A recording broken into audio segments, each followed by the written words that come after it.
Hello students, निर्मल PG college की online classes में एक बार आपका पुनः स्वागत है। My self Paritosh Sharma. BSc second year में हमारा जो सेकंड पेपर चल रहा है उसमें हम प्लांट फैमिलीज़ के ऊपर डिस्कस कर रहे थे और प्लांट फैमिलीज़ पर डिस्कस करते हुए हम प्रीवियस लेक्चर में सोलेनेसी फैमिली को कंप्लीट कर चुके थे और अब हम फैमिलीज़ को जो पढ़ रहे हैं वो हमारे पांचवा जो यूनिट है, हमारी फिफ्थ यूनिट की फैमिलीज़ को हम के ऊपर हम डिस्कस कर रहे हैं। और फिफ्थ यूनिट की फैमिलीज़ में भी हम काफ़ी हद तक आगे बढ़ चुके हैं।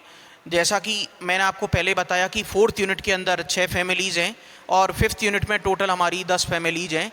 और इन फैमिलीज़ को पढ़ने के बाद हम प्रिमिटिव एंजियोस्पर्म्स के बारे में डिस्कस करेंगे, जैसे रेनल्स ऑर्डर के बारे में, मैग्नोलिएसी है, बार्बरेसी है और निम्फिएसी है, इनके बारे में हम डिस्कस करेंगे।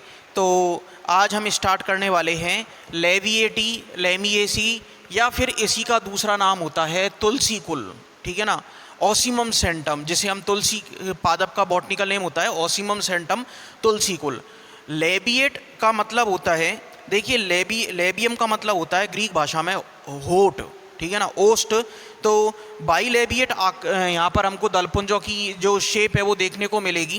प्लस इसके अलावा जो ओवरी की एक बहुत डिस्टिंग्विश कैरेक्टर्स में आने वाली है, वो ओवरी की जो हमको पैटर्न देखने को मिलेगा वो गाइनोबेसिक स्टाइल देखने को मिलती है। कैसी देखने को मिलेगी? यहाँ पर गाइनोबेसिक स्टाइल देखने को मिलेगी।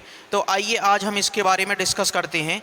तो सबसे पहले जिस प्रकार हम आगे चलेंगे उसका में पहला पॉइंट आएगा हमारा वर्गीकरण, क्लासिफिकेशन। तो पहला पॉइंट देखते हैं लेविएटी या लेमिएसी फैमिली में classification,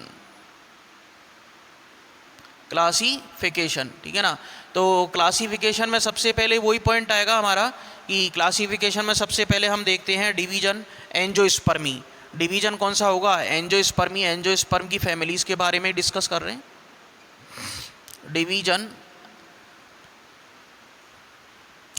angiospermae, division angiospermae, okay. Division angiospermae के बाद आता है डिवीजन एंजियोस्पर्मी, ठीक। क्लास होगी हमारी डाइकोटिलिडेनी। क्लास कौन सी आएगी हमारी? डाइकोटिलिडेनी, ओके। द्विबीजपत्री, डाइकोटिलिडोनी। फिर क्लास के बाद अगली आती है हमारी सब क्लास गैमोपेटेली। गैमोपेटेली का मतलब संयुक्त दली। अवस्था कैसी होगी? यहाँ पर हमको सब क्लास होगी हमारी गैमोपेटेली,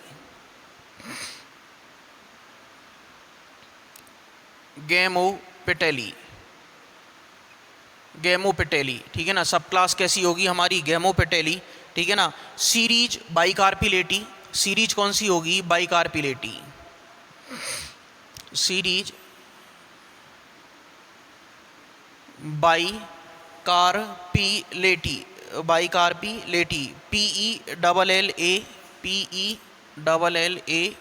PELLATEAE, बाइकार्पिलेटी, ठीक है ना। बाइकार्पिलेटी सीरीज होगी। फिर इसके बाद ऑर्डर आता है हमारा लेमिएल्स। ऑर्डर कौन सा आएगा हमारा? लेमिएल्स, ठीक है ना। ऑर्डर आएगा हमारा लेमिएल्स। और कुल आता है लेबिएटी या लेमिएसी। फैमिली कौन सी होगी हमारी? फैमिली की बात करते हैं। फैमिली कौन सी होगी हमारी?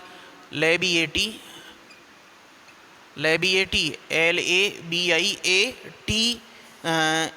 लेबिएटी या लेमिएसी, ठीक है ना। फिर नेक्स्ट पॉइंट आता है हमारा विभेदात्मक लक्षणों का। इसमें हम देखते हैं कि अधिकतर जो पादप हैं लेबिएटी या लेमिएसी कुल के, ये शाक के तौर पर देखने को मिलते हैं। कैसे देखने को मिलेंगे हमें? शाकीय पादप होते हैं, ठीक है ना। ज़्यादातर जो पादप होते हैं वो कैसे होते हैं हमारे? शाकीय पादप होते हैं। या फिर शाकीय नहीं होंगे तो कैसे होते हैं? झाड़ियों के रूप में। तो नेक्स्ट पॉइंट आता है हमारा विभेदात्मक लक्षण, डिस्टिंग्विश कैरेक्टर्स, विभेदात्मक लक्षण, डिस्टिंग्विश कैरेक्टर्स, ठीक है ना। अधिकांश जो पादप होंगे प्रकृति कैसी होगी? अधिकांश पादप शाक या झाड़ियों के रूप में पाए जाते हैं। अधिकांश पादप, जो अधिकतर पादप होंगे, अधिकांश पादप शाक या झाड़ी के रूप में होते हैं। कैसे होते हैं? शाक या झाड़ी के रूप में होते हैं। हार्बिया, ठीक है ना, शर्ब्स के रूप में होते हैं। ओके, फिर इसके बाद हम देखते हैं कि स्तंभ जो होगा वो कैसा होता है, चतुष्कोणीय होता है, ठीक है ना। यानी कि जिस प्रकार से हमारा रेनोल्ड्स का जो पेन आता था 0.5 वाला, तो रेनोल्ड्स का पेन जैसे पॉलीगोनल होता है, इसी प्रकार से रेनोल्ड्स का पेन तो कैसा होता है, हेक्सागोनल, उसको हम पॉलीगोनल कह सकते हैं। ये चतुष्कोणीय होता है, यानी कि स्तंभ गोलाकार नहीं होगा, ठीक है ना, स्तंभ बेलनाकार नहीं होता है, बल्कि कैसा होता है, चतुष्कोणीय। स्तंभ कैसा मिलेगा यहाँ पर हमें, स्तंभ चतुष्कोणीय होता है, ठीक है ना।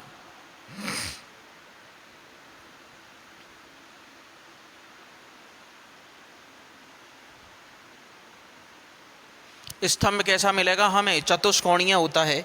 फिर इसके बाद हम देखते हैं कि पर्ण सम्मुख रूप से क्रॉसित होती हैं। पर्ण कैसी मिलती है हमें, सम्मुख रूप से क्रॉसित, ठीक है ना, पर्ण सम्मुख क्रॉसित। पर्ण कैसी मिलेंगी हमें, सम्मुख क्रॉसित। पर्ण कैसी मिलती है हमें, सम्मुख क्रॉसित। ओके, पर्ण कैसी मिलेंगी हमें, सम्मुख क्रॉसित मिलती हैं। फिर इसके बाद हम बात करते हैं कि पादप प्राय सगंध तेल युक्त होते हैं। पादपों में क्या है कि एक पादपों से एक तेल निकलता है और गंध युक्त तेल होता है, तो पादप प्राय सगंध तेल युक्त होते हैं। पादप प्राय कैसे होते हैं, सगंध तेल युक्त होते हैं, सगंध तेल युक्त होते हैं। पादप प्राय सगंध तेल युक्त होते हैं, ठीक है ना। जैसा हम जानते हैं कि जिस प्रकार जैसे लौंग का तेल आता है, इसी प्रकार तुलसी का भी तेल आता है, ठीक है ना। तो वॉलेटाइल ऑयल्स होते हैं। पुष्पक्रम कूट चक्रिक होता है। तुलसी का पुष्पक्रम आपको बहुत अच्छी तरीके से ध्यान रखना है, वर्टिसिलेस्टर टाइप का पुष्पक्रम होता है। पुष्पक्रम कैसा होगा, तुलसी कुल का पुष्पक्रम। ये अच्छी तरीके से इस पॉइंट को ध्यान रखना है भैया आपको। जो जो पॉइंट मैं आपको बता रहा हूँ ये बहुत इंपॉर्टेंट है। प्रकृति कैसी होगी, शाख या झाड़ी के तौर पर। स्तंभ चतुष्कोणीय होगा। पर्ण सम्मुख रूप से क्रॉसित होती हैं। एक एक पॉइंट, हर पॉइंट स्पेशल पॉइंट है इस फैमिली का। प्राय पादप प्राय सगंध तेल युक्त होते हैं।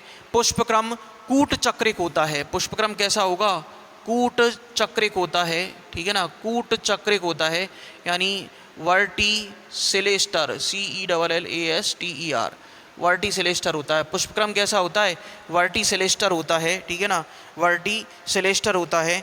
बाह्य दलपुंज द्विओष्ठी होते हैं, ठीक है ना। बाह्य दलपुंज कैसे देखने को मिलेंगे हमें, बाह्य दलपुंज द्विओष्ठी होते हैं। बाह्य दलपुंज कैसे देखने को मिलेंगे, द्विओष्ठी होते हैं, यानी कहने का मतलब बाइलेबिएट होते हैं।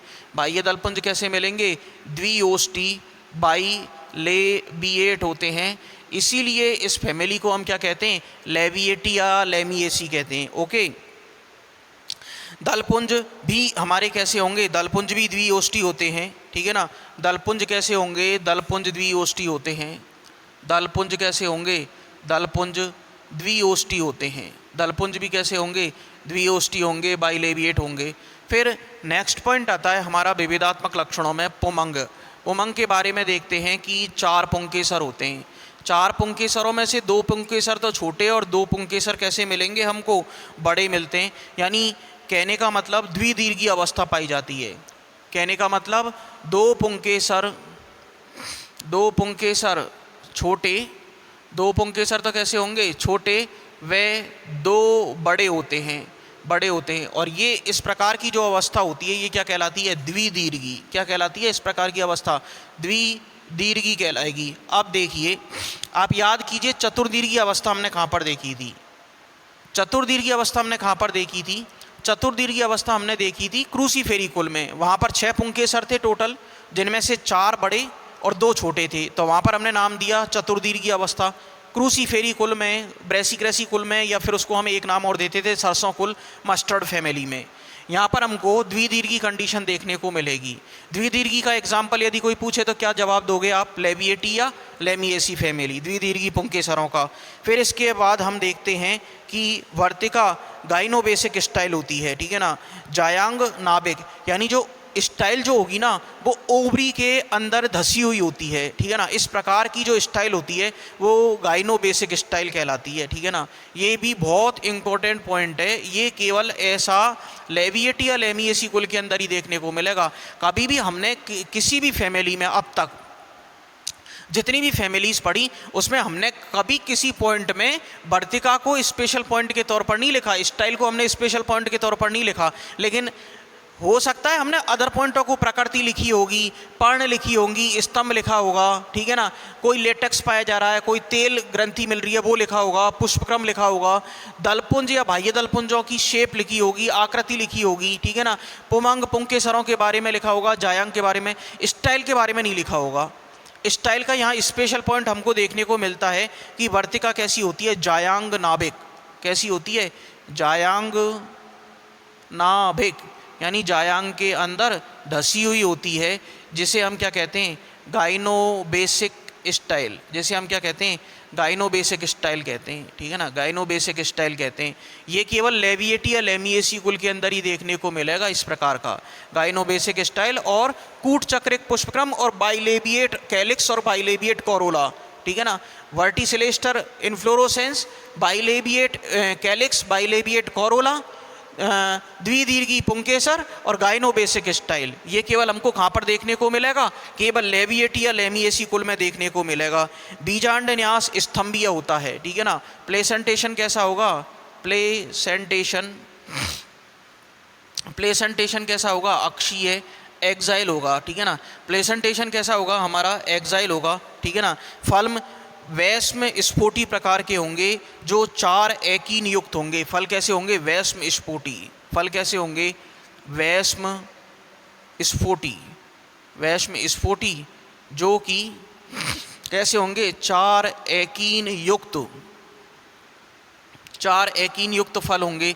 तो ये इस प्रकार हमारे विभेदात्मक लक्षण जो डिस्टिंग्विश कैरेक्टर्स हैं ये कंप्लीट होते हैं। बहुत ही ज़्यादा इम्पोर्टेंट है इस फैमिली के विभेदात्मक लक्षण, और उनमें से सबसे ज़्यादा इम्पोर्टेंट आता है कि स्तंभ कैसा होता है, चतुष्कोणीय होता है, ठीक है ना। पर्ण सम्मुख क्रॉसित होती हैं, पादप सगंध तेल युक्त होते हैं, पुष्पक्रम कूट चक्रिक वर्टिसिलेस्टर होता है, कैलिक्स बाइलेबिएट, कोरोला भी बाइलेबिएट, पुंकेसर द्विदीर्घी अवस्था देखने को मिलती है, स्टाइल गाइनोबेसिक स्टाइल होती है, ठीक। ये हमारे बहुत इम्पोर्टेंट कैरेक्टर्स हैं जो केवल हमको लेविएटी या लेमिएसी कुल के अंतर्गत ही देखने को मिलेंगे।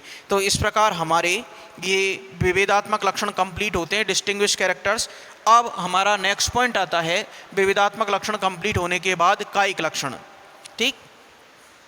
तो नेक्स्ट पॉइंट देखते हैं हम कायिक लक्षण। अगला पॉइंट आ रहा है हमारा कायिक लक्षण। कायिक लक्षणों में हम देखते हैं कि इस कुल के अधिकांश सदस्य शाकीय होते हैं, ठीक है ना। कायिक लक्षणों में वेजिटेटिव कैरेक्टर्स में देखते हैं, कायिक लक्षण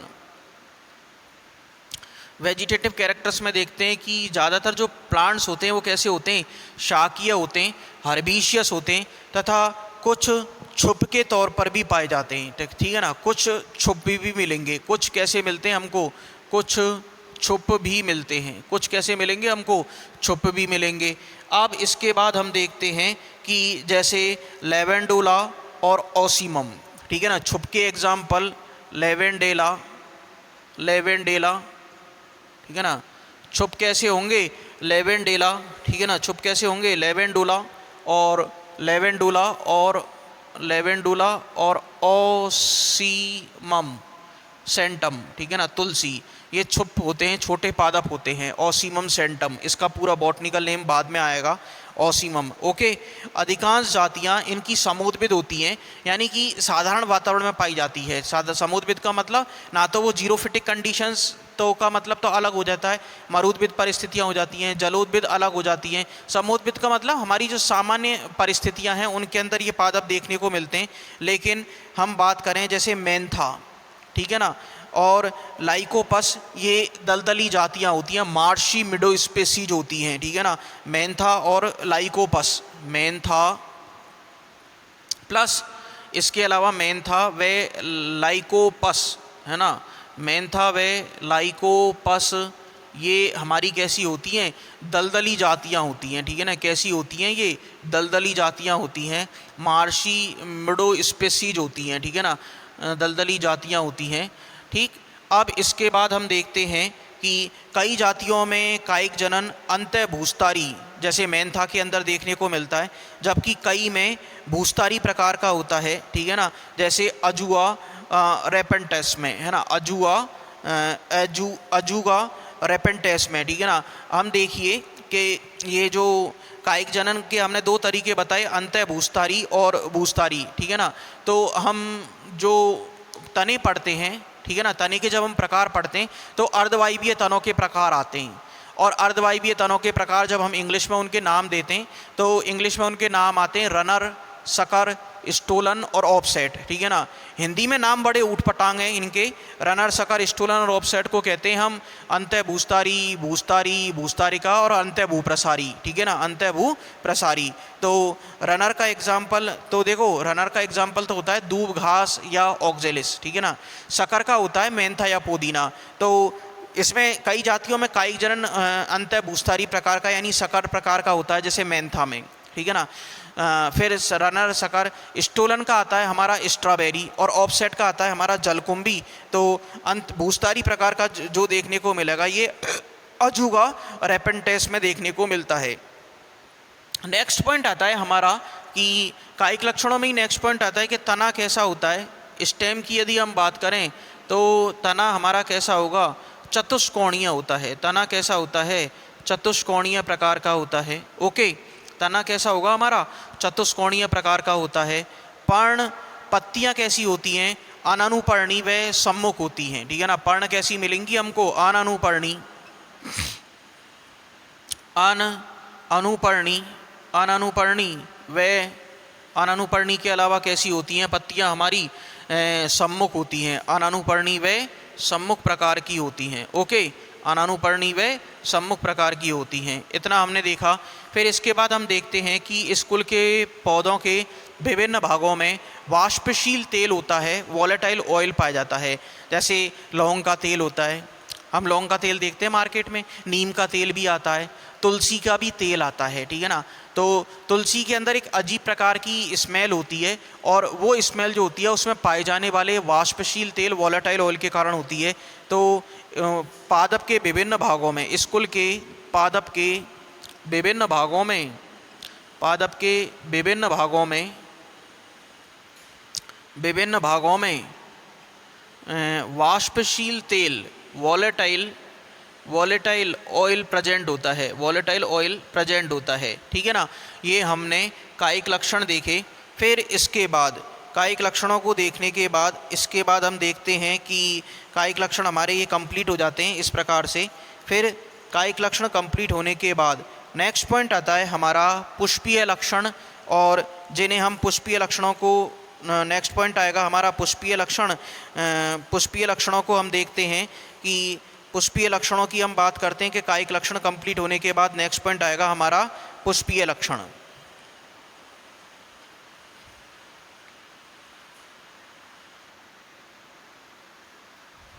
तो आगे हम देखते हैं, नेक्स्ट पॉइंट आ रहा है हमारा पुष्पीय लक्षण, फ्लोरल कैरेक्टर्स। तो एक बार हम अपने बोर्ड के मैटर को रब कर लेते हैं, फिर इसके बाद पुष्पीय लक्षण स्टार्ट करते हैं।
ओके, तो इसके बाद अब हम नेक्स्ट पॉइंट स्टार्ट करते हैं, पुष्पीय लक्षण या फ्लोरल कैरेक्टर्स। तो नेक्स्ट पॉइंट आता है हमारा floral characters. Floral characters. Floral characters, तो पुष्पीय लक्षणों या फ्लोरल कैरेक्टर्स में हम बात करते हैं कि पुष्पीय लक्षण जी या फ्लोरल कैरेक्टर्स जो होंगे उनके अंतर्गत हम देखते हैं कि फ्लोरल कैरेक्टर्स में हमको क्या देखने को मिलेगा। इनके अंतर्गत हम देखते हैं कि फ्लोरल कैरेक्टर्स में पहला पॉइंट आता है इनफ्लोरोसेंस, पुष्पक्रम, ठीक है ना। पहला पॉइंट आता है हमारा इनफ्लोरोसेंस और पुष्पक्रम कैसा होता है इसके अंदर। स्कूल में हमने विविधात्मक लक्षणों में भी देखा पुष्पक्रम कैसा होगा, वर्टिसिलास्टर, वर्टिसिलास्टर, ठीक है ना, वर्टिसिलास्टर, या इसको हम हिंदी में क्या कहते हैं, कूट चक्रिक पुष्पक्रम। इसको हम हिंदी में क्या कहते हैं, कूट चक्रिक पुष्पक्रम। ये तुलसी कुल का एक विशेष प्रकार का पुष्पक्रम है और इसके बारे में हम देखते हैं कि कूट चक्रिक पुष्पक्रम होता है। इस प्रकार के पुष्पक्रम में पुष्पों के जो चक्र होते हैं, होल्स होते हैं, पर्व संधियों पर विकसित होते हैं, ठीक है ना। पुष्पक्रम की अक्ष पर सहपत्र सम्मुख क्रॉसित रूप में व्यवस्थित रहते हैं तथा प्रत्येक सहपत्र के कक्ष में 3 पुष्पों वाला युग्म शाखित ससीमाक्ष पाया जाता है। ससीमाक्ष के पार्श्वीय पुष्प आगे भी एकल शाखित और कूटल ससीमाक्ष मोनोकेशल कायम के रूप में शाखित होते रहते हैं, ठीक है ना। तो इस प्रकार की व्यवस्था हमको यहाँ पर देखने को मिलेगी। नेक्स्ट पॉइंट हम देखते हैं, अगला पॉइंट आता है, केवल आप इतना सा ध्यान रखिए कि वर्टिसिलिस्टर कूट चक्रिक प्रकार का पुष्पक्रम पाया जाता है, ठीक है ना, क्योंकि फैमिलीज पढ़ते समय हमको और भी बातें ध्यान रखनी होती हैं। तो नेक्स्ट पॉइंट आता है हमारा पुष्प का फ्लोवर, ठीक है ना। नेक्स्ट पॉइंट कौन सा आएगा हमारा, फ्लोवर, ठीक है ना। पुष्प कैसा होता है, ठीक है ना। पुष्प के बारे में देखते हैं कि पुष्प कैसा मिलेगा, सहव्रंत या अव्रंत होता है, सहपत्री और सहपत्रिका युक्त होता है, ठीक है ना। सहपत्री और सहपत्रिका युक्त होता है, ठीक है ना। कैसा मिलेगा, सहव्रंत या अव्रंत, सहव्रंत या अव्रंत प्रकार का होता है, सहव्रंत या अव्रंत, ठीक है ना, अव्रंत प्रकार का होगा। और अव्रंत को हम इंग्लिश में क्या कहते हैं, अव्रंत को हम कहते हैं ससाइल, अव्रंत को क्या कहते हैं, ससाइल, SSILE, ठीक है ना, ससाइल। फिर इसके बाद हम देखते हैं कि अगला पॉइंट आता है हमारा सहव्रंत और अव्रंत के बाद सहपत्री और सहपत्रिका युक्त होते हैं, यानी ब्रैक्टिएट और ब्रैक्टियोलेट होते हैं। सहपत्री और सहपत्री होंगे प्लस इसके अलावा सहपत्रिका युक्त होंगे। कैसे होंगे, सहपत्रिका युक्त होंगे, सहपत्री और सहपत्रिका युक्त होते हैं। फिर इसके बाद हम देखते हैं कि सहपत्री और सहपत्रिका युक्त होने के अलावा नेक्स्ट पॉइंट आता है हमारा कि लेकिन प्रिनुला के अंदर वे में अनुपस्थित होते हैं, उभयलिंगी होते हैं, उभयलिंगी बाइसेक्सुअल फ्लावर देखने को मिलेंगे, ठीक है ना। और इसके अलावा एक व्यास सम्मित, ठीक है ना, उभयलिंगी, और इसके अलावा हम देखेंगे कि उभयलिंगी बाइसेक्सुअल एक व्यास सम्मित जाइगोमॉर्फिक होते हैं, ठीक है ना। कैसे होंगे, उभयलिंगी बाइसेक्सुअल फ्लावर होंगे, बाइसेक्सुअल फ्लावर होता है, ठीक है ना, उभयलिंगी, और एक व्यास सम्मित जाइगोमॉर्फिक प्रकार का देखने को मिलेगा, मॉर्फिक प्रकार का देखने को मिलेगा, ठीक है ना। कैसा होता है, एक व्यास सम्मित। और त्रिज्या सम्मित को हम इंग्लिश में क्या कहते हैं, एक्टिनोमॉर्फिक कहते हैं। त्रिज्या सम्मित को क्या कहते हैं हम, एक्टिनोमॉर्फिक। तो ये कैसे देखने को मिलेंगे हमको, जाइगोमॉर्फिक प्रकार के देखने को मिलते हैं, ठीक है ना। एक व्यास सम्मित प्रकार के एक व्यास सम्मित देखने को मिलेंगे, ठीक। इसके अलावा कैसे होते हैं, पंचतई, पेंटामेरस व जायांगधार हाइपोगाइनस कैसे देखने को मिलेंगे, पेंटामेरस और हाइपोगाइनस, पेंटामेरस पंचतई और हाइपोगाइनस जायांगधर, हाइपोगाइनस, ठीक है ना, पंचतई और हाइपोगाइनस जायांगधर प्रकार के देखने को मिलते हैं। फिर इसके अलावा हम देखते हैं कि साल्विया में और प्रिनुला में आदि में एक ही प्रकार के पौधों में उभयलिंगी तथा अन्य प्रकार के पौधों में केवल मादा पुष्प उत्पन्न होते हैं, ठीक है ना। इस स्थिति को हम क्या कहते हैं, भिन्न स्तो भय स्त्रीलिंगता, ठीक है ना। और इंग्लिश में ये कहलाती है गायनोडायोसिज्म, यानी एक पादप तो हमको प्रिनुला के अंदर, ठीक है ना, देखिए आपको साल्विया और प्रिनुला में, इन पादपों में हमको क्या देखने को मिलेगा, साल्विया प्रिनुला और थाइमस में एक प्रकार के प्लांट तो आपको इस प्रकार के देखने को मिलेंगे कि उनके ऊपर हमको बाइसेक्सुअल कंडीशन देखने को मिलेगी, और एक प्रकार के पादप हमको ऐसे देखने को मिलेंगे साल्विया, प्रिनुला और थाइमस में कि उनमें केवल मादा पुष्प ही देखने को मिलेंगे। तो इस स्थिति को कहते हैं भिन्न स्थो भय स्त्रीलिंगता या गाइनोडायोसिज्म, ठीक है ना। तो इस पॉइंट को हम नोट के तौर पर डिक्टेट कर लेते हैं कि साल्विया, प्रिनुला व थाइमस में एक प्रकार के पौधों में उभयलिंगी साल्विया, प्रिनुला, साल्विया, प्रिनुला, प्रिनुला, प्रिनुला, प्रिनुला व थाइमस में एक प्रकार के पौधों में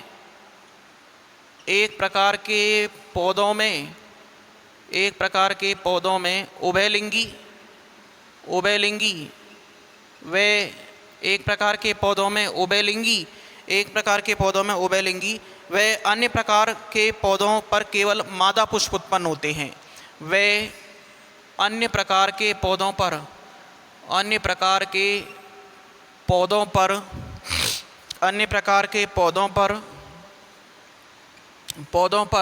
केवल मादा पुष्प उत्पन्न होते हैं, ठीक है ना, उत्पन्न होते हैं। और यह स्थिति क्या कहलाती है? भिन्न स्थो, ठीक है ना, भिन्न स्थो भय स्त्रीलिंगता, भिन्न स्थो भय स्त्रीलिंगता, ठीक है ना, लिंगता, गाइनोडायोसिज्म, ठीक है ना, डायोसिज्म, ठीक है ना। ये स्थिति भी केवल हमको कहाँ पर देखने को मिलेगी? लेविएटिया लेमिएसी कुल के अंदर ही देखने को मिलती है कि साल्विया है, प्रिनुला है और थाइमस है। इनमें दो टाइप्स के प्लांट्स हमको देखने को मिलेंगे, एक में बाइसेक्सुअल फ्लावर्स और एक प्रकार के जो प्लांट्स होंगे उनमें केवल हमको फीमेल फ्लावर्स ही जनरेट होते हैं। इस प्रकार की स्थिति भिन्न स्थो भय स्त्रीलिंगता या गाइनोडायोसिज्म कहलाती है। आगे के जो हमारे पुष्पक्रम और पुष्प के बाद के जो नेक्स्ट फ्लोरल कैरेक्टर्स हैं उनको हम नेक्स्ट लेक्चर के अंदर कवर करेंगे, क्योंकि अभी ये टॉपिक और भी ज़्यादा आगे हम इसमें कायिक पुष्पीय लक्षणों को कंप्लीट करेंगे। फिर उसके बाद फ्लोरल फार्मूला और फ्लोरल डायग्राम देखेंगे। फिर उसके बाद हम इस फैमिली के इकोनॉमिक इंपॉर्टेंस के बारे में डिस्कस करेंगे। तो आज हम अपने लेक्चर को यहीं पर ड्रॉप कर रहे हैं। नेक्स्ट पॉइंट्स को हम नेक्स्ट लेक्चर के अंदर डिस्कस करेंगे। आज के लिए इतना ही, धन्यवाद।